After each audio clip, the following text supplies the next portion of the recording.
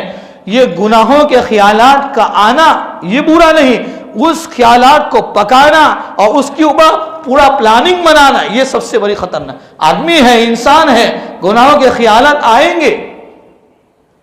یہی تو ہے، لیکن اس خیالات کو پکانا، پھر اس کے مطابق پلاننگ کرنا، میں یہ کروں گا، میں وہ کروں گا، میں اس کی پتی اگڑوں گا، میں اس کے ٹانگ کھینچوں گا، میں اس کے ساتھ یہ کروں گا، اس کو برباد کروں گا، یہ سارا جو پلاننگ بنانا ہے یہ سب سے زیادہ خطرناک ہے۔ بلکہ علماء نے یہاں تک لکھا، اگر ایک آدمی موبائل کے اندر مشغول ہے،